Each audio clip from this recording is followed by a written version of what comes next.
JKSA classes, Professor C.S. Suresh Tejwani, last unit 6 of the Indian Contract Act, contingent contract and quasi contract.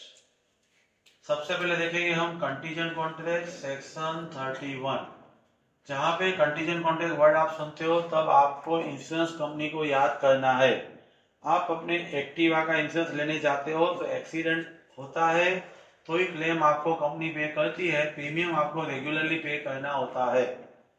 Contingent contract का सबसे पहले definition है to do और not to do something even collateral to such contract happens और does not happen.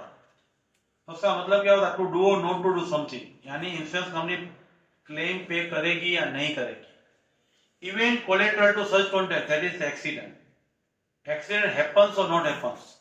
Premium तो regular भरना ही है, उसका तो कोई क्वेश्चन ही नहीं है, तभी तो वो कॉन्ट्रैक्ट है। प्रीमियम रेगुलर भरोगे, लेकिन इवेंट है, कोलेटरल इवेंट है, हैपन और नॉट हैपन, यानी कि एक्सीडेंट होगा, उसके आधार पे एक्सीडेंट होगा तो इंश्योरेंस कंपनी क्लेम पे करेगी, टू डू होगा। एक्सीडेंट नहीं होगा, नॉट हैपन होगा तो क्लेम पे नहीं करेगी, नॉट टू डू होगा। हैपन होगा तो डू, नॉट हैपन होगा तो नॉट डू। ये आपका कंटीजेंट कॉन्ट्रैक्ट का बेसिक डेफिनेशन दिया हुआ है। कंटीजेंट कॉन्ट्रैक्ट के एग्जांपल में इंश्योरेंस कॉन्ट्रैक्ट है, इंडेमनिटी कॉन्ट्रैक्ट है एंड गारंटी कॉन्ट्रैक्ट है। इंडेमनिटी में आपने कुछ किया हुआ है तो उसका मैं लॉस आपको रिकम्पेंसेट करूंगा। गारंटी में आप लोन नहीं भरोगे तो मैं भरूंगा। ये सब कंटीजेंसी है, आप पे डिपेंड करता है, सर्टेनिटी नहीं है। आपका हाउस बर्न हो जाएगा तो इंश्योरेंस कंपनी पे करेगी, वो कंटीजेंट कॉन्ट्रैक्ट है। आपको बैंक ऑफ बड़ौदा लोन देगी 20 लाख की, तो आप 20 लाख का मकान परचेस करोगे, वो कंटीजेंट कॉन्ट्रैक्ट है। यहां पे आपको पहले कोलेटरल वर्ड यूज किया था। कोलेटरल वर्ड का मीनिंग पोलो मुला, उसने एक्सप्लेन किया हुआ है। कोलेटरल इवेंट यानी सच इवेंट, कोलेटरल इवेंट है वो हमारे कॉन्ट्रैक्ट का प्रॉमिस भी नहीं है, परफॉर्मेंस भी नहीं है, कंसीडरेशन भी नहीं है। आप प्रीमियम दे रहे हो, वो आपका कंसीडरेशन है।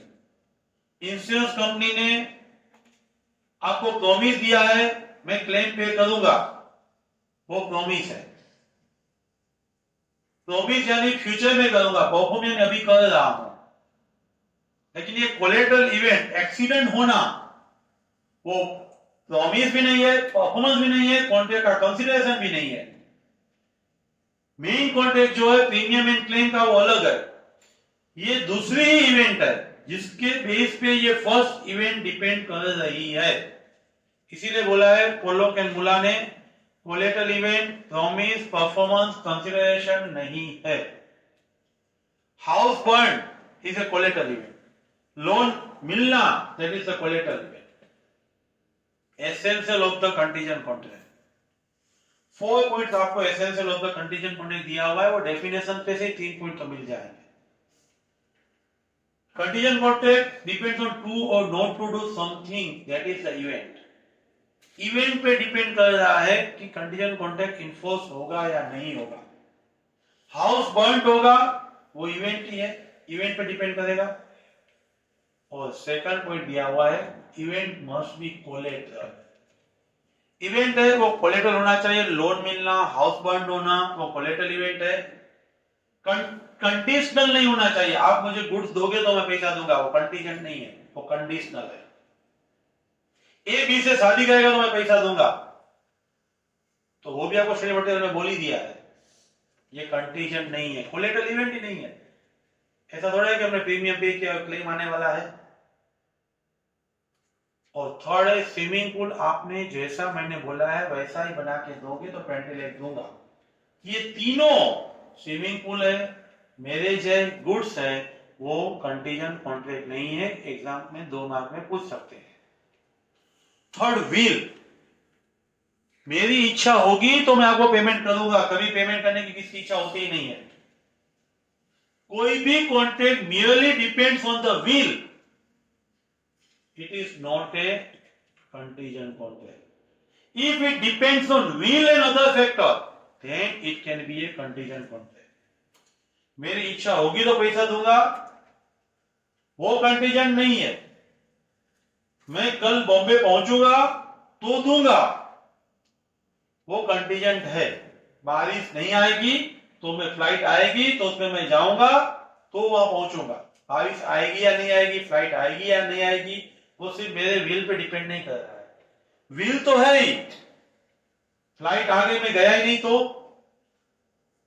विल पे तो डिपेंड कर ही रहा है, लेकिन विल के अलावा दूसरे भी फैक्टर है उस पे डिपेंड कर रहा है तो कंटीजेंट है। सिर्फ विल पे है तो कंटीजेंट नहीं है। And fourth one, your event must be uncertain. मैं आपको मेरी लैंड बेचने वाला हूं, उसके डॉक्यूमेंट क्लियर होंगे तो कलेक्टर को परमिशन देना ही पड़ेगा। कलेक्टर परमिशन देगा तो मैं आपको लैंड बेचूंगा। It's not a contingent contract, it's a certain. Collateral event certain नहीं हो सकती है, अनसर्टेन इवेंट है तभी कंटीजेंट कॉन्ट्रैक्ट इन्फोर्स हो पाएगा, वैलिड माना जाएगा। पहले हमने मीनिंग देखा, बाद में एसेंशियल एलिमेंट देखा, दोनों के लिए सेक्शन 31 ही है। Now rules of enforcement, section 32 to section 36. Rules of enforcement में enforcement of contingent contract depends on happening of future uncertain event. Section 32 है। शिप दरिया में डूब जाएगी तो मैं मनी दूंगा। हाउस बर्न होगा तो मैं मनी दूंगा। शिप दरिया में डूबी नहीं, यहां पे आ गई तो कॉन्ट्रैक्ट वॉइड। दरिया में डूब गई तो contract valid. Depends on happen है। हैपन होगा तो वैलिड, इनफोर्स, वैलिड का मतलब इनफोर्स एंड वॉइड का मतलब नॉट इनफोर्स। शिप आ जाएगी तो मनी दूंगा, शिप आ गई इनफोर्सेबल। शिप दरिया में डूब गई यानी इम्पॉसिबल हो गया, अभी होने वाला नहीं है परफॉर्मेंस, तो अनइन्फोर्सेबल।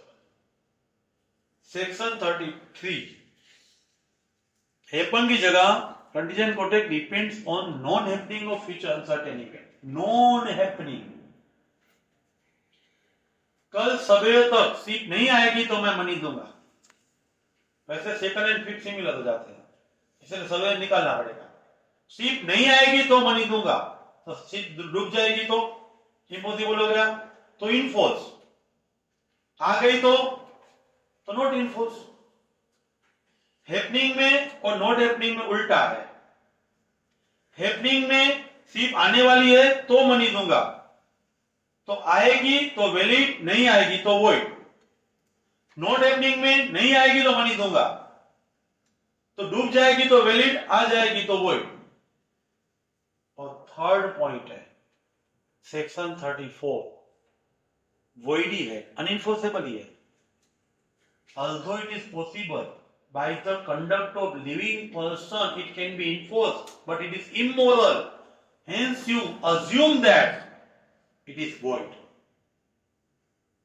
एग्जाम्पल से समझोगे तो इजीली समझ में आ जाएगा। ए ने बी को बोला तू सी से शादी कर तो मैं मनी दूंगा। सी ने डी से शादी कर लिया, उसका मतलब है बी एंड सी का शादी नहीं होने वाला। आप ऐसा नहीं बोलोगे, नहीं नहीं वो तो सी क्या है, डी से डिवोर्स लेगी और बी से शादी करेगी। अनस्पेसिफाइड टाइम तक future act, future conduct of the party पे डिपेंड कर रहा है, लेकिन आप ऐसा सोच नहीं सकते, इमोरल है। किसी लिविंग पर्सन के कंडक्ट से वो पॉसिबल हो सकता है, तभी भी आप उसको वॉइड और अनइन्फोर्सेबल नहीं मानोगे। फ्रॉस्ट वर्सेस नाइट का केस स्टडी दिया हुआ है। नाइट ने फ्रॉस्ट को बोला मेरे पापा मर जाएंगे, बाद में शादी करूंगा। पापा जिंदा थे, फ्रॉस्ट ने और किसी लड़की के साथ शादी कर दिया। तब प्लेंटिफ ने, फ्रॉस्ट ने स्यू किया, डिफेंडेंट ने प्रोटेक्शन का ट्राई किया, लेकिन प्लेंटिफ फ्रॉस्ट की फेवर में डिसीजन आया, sue of the Frost will be valid. उसका मतलब आपको यहां पे इतना ही याद रखना है, जब फ्यूचर एक्शन से पॉसिबल है तभी वो सोचना नहीं है क्योंकि इमोरल है। और तब थर्ड सेक्शन 34 में कॉन्ट्रैक्ट वॉइडी माना जाएगा। 35 fix time, happens with in fix time, not happens with in fix time, अलग अलग पॉइंट दिया है, सेक्शन 35 ही है। कल सवेरे से पहले शिप आएगी तो मैं मनी दूंगा, सवेरे तक नहीं आई यानी एक्सपायरी ऑफ द टाइम हुआ और आधी रात को डूब गई, यानी जब हैपनिंग ऑफ फिक्स टाइम का कॉन्ट्रैक्ट है तो एक्सपायरी ऑफ द टाइम है या इम्पॉसिबल टू परफॉर्म है तो अनइन्फोर्सेबल एंड वॉइड है, और सवेरे सवेरे आ गई तो वैलिड एंड इन्फोर्सेबल है। उल्टा सोचो, कल सवेरे तक नहीं आएगी तो मैं मनी दूंगा, नॉट हैपनिंग पे डिपेंड करता है। सवेरे हो गया, नहीं आई, कल सवेरे तक सीट नहीं आई तो पैसा दूंगा, सवेरे हो गया सीट नहीं आई है तो मनी देना पड़ेगा, डूब जाएगी तो देना पड़ेगा, आधी रात को आ गई तो देने की जरूरत नहीं है। एंड लास्ट वन 36 है इम्पॉसिबल। इम्पॉसिबल में two straight line meet to each other. आपको एग्जांपल दिया है sun will rise tomorrow if in west I will pay to you, वो इम्पॉसिबल है, अनइन्फोर्सेबल है, वॉइड है। और रूल्स ऑफ इन्फोर्समेंट के बाद डिफरेंस दिए हुए हैं कंटीजेंट कॉन्ट्रैक्ट एंड वेगरिंग कॉन्ट्रैक्ट। सबसे पहले मीनिंग है, कंटीजेंट कॉन्ट्रैक्ट का डेफिनेशन अभी हमने देखा था, डू और not to do something even collateral to such contract happens और डज नॉट हैपेंस। वेगरिंग में दो वर्ड याद रखना है, रिक्वायर्ड टू पे मनी और money worth, depends on future uncertain event. देखो कंटीजेंट में कोलेटरल इवेंट है एंड वेगरिंग में सिर्फ अनसर्टेन है, दो वर्ड अंडरलाइन करना है, money and money worth and uncertain event, तो वो वेगरिंग माना जाएगा। Rain will fall I will pay to you gambling होता है, जुगाड़ होता है, यानी कि हम बेटिंग जो लगाते हैं वो सब वेगरिंग है। इसीलिए सबसे पहले आपको बोला है meaning reciprocal promises. Contingent contract में ऐसा नहीं होता है, रेसिप्रोकल प्रॉमिस नहीं होता है, एक्सीडेंट होगा तो इंश्योरेंस कंपनी मुझे पे करेगी, नहीं होगा तो मैं करूंगा, ऐसा कंटीजेंट कॉन्ट्रैक्ट में नहीं होता है। वेगरिंग में रेन आएगा तो मैं पे करूंगा, नहीं आएगा तो आप करोगे। रेसिप्रोकल आमने सामने प्रॉमिस वेगरिंग में है, कंटीजेंट में नहीं है। कंटीजेंट में अनसर्टेन इवेंट है, वो कोलेटरल है। वेगरिंग में मेन पार्ट है, कोर पार्ट है। बारिश आएगी तो ही कॉन्ट्रैक्ट होगा, अदर कोई इवेंट है नहीं। वेगरिंग में मेन कॉन्ट्रैक्ट मेन इवेंट है, उस पर डिपेंड कर रहा है, दो इवेंट नहीं है। जब कंटीजेंट में कोलेटरल इवेंट है। और fourth point nature of contract, सभी कंटीजेंट वेगरिंग नहीं होते, सभी वेगरिंग है, वो तो कंटीजेंट होते ही हैं। Interest of contracting parties, wagering contract में रेन आएगा या नहीं आएगा, पार्टीज का कुछ इंटरेस्ट नहीं है। वाइल कंटीजेंट कॉन्ट्रैक्ट में एक्सीडेंट होगा तो गाड़ी का लॉस होगा, वह इंटरेस्ट है, कंटीजेंट पार्टी में इंटरेस्ट है, और वेगरिंग कॉन्ट्रैक्ट में इंटरेस्ट नहीं है।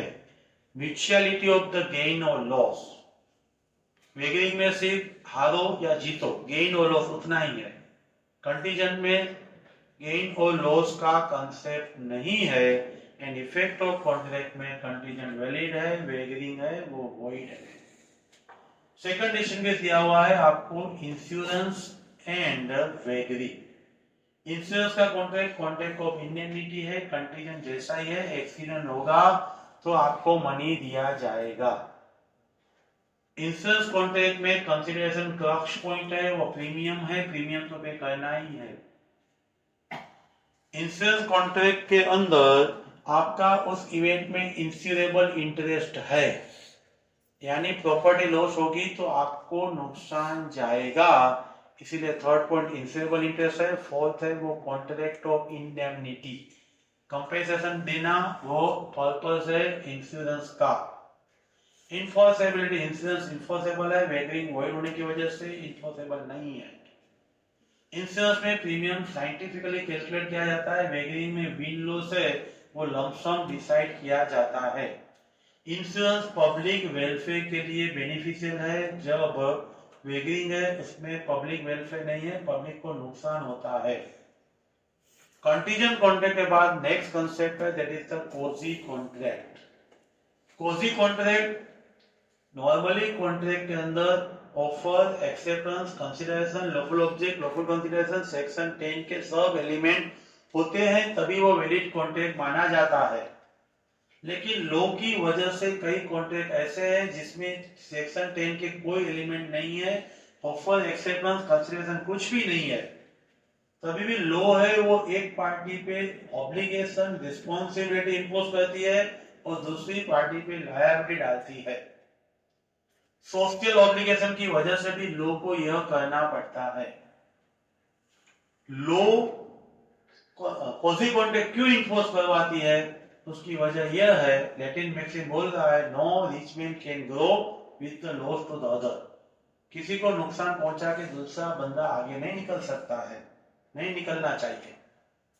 और दूसरे वर्डिंग्स है यहाँ पे equality, good conscious and justice. किसी को अन्याय नहीं होना चाहिए, अच्छे इरादे से जिंदगी जीना है। आप यहाँ पे कोई चीज भूल गए हो तो जिसको मिला है उसको दूसरे दिन वापस करना है। It is impose by the law, that is impose by the law ने डाला हुआ है। सबसे पहले साइलेंट 3 फीचर्स दिए हुए हैं आपको। साइलेंट फीचर्स में सबसे पहला पॉइंट है आपका ऑब्लिगेशन है वो मनी और मनी वर्थ होना चाहिए। उसका मतलब लिक्विडिटी इनटू मनी है तो चलेगा। मोबाइल आप भूल गए हो तो लिक्विडिटी इनटू मनी है तो find out the goods apply होगा। यह ऑब्लिगेशन वॉल्यूंटरी नहीं है, एग्रीमेंट से नहीं है, लॉ की वजह से है। पोजी कॉन्ट्रैक्ट में राइट इन पर्सनलाइज होता है। आपका मोबाइल ए के पास है तो आप ए से ही मांग सकते हो, दूसरे किसी से नहीं। राइट इन पर्सनम यानी पर्सन, सिंगल पर्सन के पास से आप मांग सकते हो, राइट इन पर्सनम। आपकी कार बाहर पड़ी हुई है, कोई उसको इंजरी नहीं कर सकता है, वो राइट इन रेम है, अगेंस्ट द वर्ल्ड है। कोजी कॉन्ट्रैक्ट राइट इन पर्सनम है, राइट इन रेम नहीं है। 5 पॉइंट्स आपको दिए हैं 68 टू 72 जहां पे कोजी कॉन्ट्रैक्ट अप्लाई होता है। 5 स्पेशल सर्कमस्टेंसेस, 5 स्पेशल केसेस। सबसे पहला पॉइंट है section 68 supplies necessaries to the incompetent person. Minor and unsound mind contract नहीं कर सकते, वॉइड एब इनिशियो कॉन्ट्रैक्ट है। सप्लायर ने माइनर और अनसाउंड माइंड को और उस पे जो डिपेंड है उस पर्सन को उसकी सिचुएशन के मुताबिक उसको नेसेसरी सप्लाई की है। सिर्फ सप्लाई नहीं, उसका सिचुएशन भी देखना है। उस टाइम पे उसकी जरूरत थी, नेसेसरी सप्लाई की हुई है तो उसकी प्रॉपर्टी लायबल है due to section 68 quasi contract.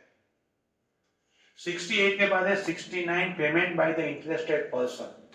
आप जिस मकान में रहते हो उसी मकान का रेवेन्यू यानी टैक्सेस बाकी है, ओनर पे नहीं करेगा तो उसका ऑप्शन हो जाएगा, गवर्नमेंट ले जाएगी। आपका इंटरेस्ट है, आपको वहां पे रहना है, इसीलिए आप रेवेन्यू टैक्सेस आप भर देंगे तो आप ओनर के पास से ले सकते हो due to quasi contract section 69। Section 70 non gratuitous act हमने कंसीडरेशन में भी देखा हुआ था। पास वॉलंटरी सर्विसेज, जो सर्विस सामने वाले ने प्रोवाइड की है वो ग्रेच्युटसली नहीं कर रहा है, हम उसका बेनिफिट ले रहे हैं, वहां पे हम प्रेजेंट थे तो हमें उसका पेमेंट करना है। हमने कुली वाला एग्जांपल और सिग्नल के पास ग्लास साफ करना, ये सब एग्जांपल हमने देखे थे। उसी कंसेप्ट को कंटिन्यू करेंगे। तो आपने कोई भी बेनिफिट एंजॉय किया है, सामने वाले ने एक्ट किया है, लॉफुल एक्ट किया है, सर्विस प्रोवाइड किया है, गुड्स दिया हुआ है, बाय मिस्टेक आप पे अगर कोई गुड्स लेके जाएगा, इनिशियली आपको दिया हुआ था फ्रूट का एग्जांपल, आपने अपना बर्थडे गिफ्ट समझ के यूज कर दिया तो आपको पेमेंट करना पड़ेगा। उसी तरीके से यहाँ पे भी नॉन ग्रेच्युटस एक्ट में लॉफुली प्रोवाइड किया जाता है, आप बेनिफिट एंजॉय कर रहे हैं तो आपको उसका पेमेंट करना पड़ेगा। रिवर्स केस स्टडी दिया हुआ है Shyamlal versus state of UP. Government ने उसको निकाल दिया जॉब में से, उसने writ petition in high court file किया, केस फाइल किया, वहां से स्टे लेके आया, फिर से जॉब पे लग गया और सैलरी लेने लगा। लेकिन जॉब पे उसको कुछ काम नहीं किया गया, उसने कुछ एक्ट नहीं किया है। हायर कोर्ट में जाके गवर्नमेंट है वो फिर से उसको निकालने का ऑर्डर लेके आए, उसको निकाल दिया तो उतने टाइम का सैलरी जो उसने लिया है वो वापस देना पड़ेगा क्योंकि कुछ एक्ट नहीं हुआ है। बाद में 71 68 necessaries, 69 interested person, 70 non-gratuitous act, 71 finder of the goods। Another goods था किसी को मिला है, लेना जरूरी नहीं है, उसने लिया है तो गुड्स का ट्रू सही तरीके से केयर रखना है, ऑर्डिनरी प्रूडेंस यूज करना है, उसका नो एप्रोप्रिएट यूज नहीं करना है, संभालना है, यूज नहीं करना है, करेक्ट ओनर को ढूंढना है, उसको दे देना है। जब फाइंडर ऑफ द गुड्स में दो केस आपको दिए हैं, एक एग्जांपल है, एक केस स्टडी है। हॉलिन्स वर्सेस वॉलेस के अंदर ऐसा बोला है आपको एच को डायमंड मिला है, एफ की शॉप से मिला है, एफ को दिया, एफ ने ट्रू ओनर ढूंढने का ट्राई किया, मिला नहीं। सर्टेन वीक के बाद एच आया, एफ को बोला डायमंड वापिस दो, तो जो एफ ने ढूंढने के लिए एक्सप्रेस किए थे वो पे करके एच एफ से डायमंड वापिस ले सकता है। ट्रू ओनर के अलावा और किसी को एच देने के लिए लायबल नहीं है।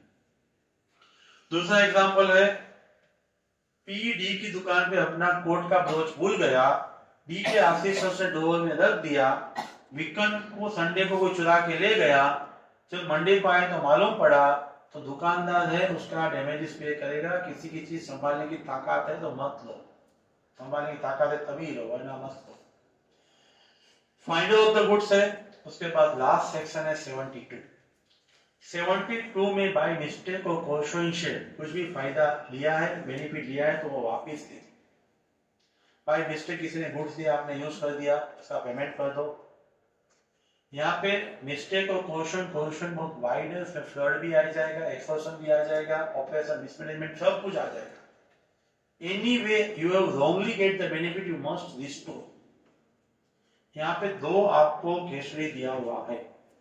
Self tax officer versus Kanhaiyalal में कन्हैयालाल ने म्युनिसिपल अथॉरिटी को रॉन्गली टैक्सेस पे कर दिया था और मैटर सुप्रीम कोर्ट तक गई और सुप्रीम कोर्ट ने बोला कि कन्हैयालाल को टैक्सेस वापस देना है। बहुत पुराना एग्जाम्पल होगा, इसलिए अमाउंट छोटा है। Trikamdas versus Bombay municipal corporation BMC, उसमें विदाउट टिकट वो ड्राम में जा रहा था, उसके पास से 5 रुपीज की पेनल्टी ली। उस टाइम पे वो बहुत ही एक्सोर्बिटेंट वेरी हाई होगी, वो कोर्ट में गया, कोर्ट ने बोला इतना ज्यादा पेनल्टी नहीं ले सकते, इसीलिए आपको पेनल्टी रिटर्न करना पड़ेगा।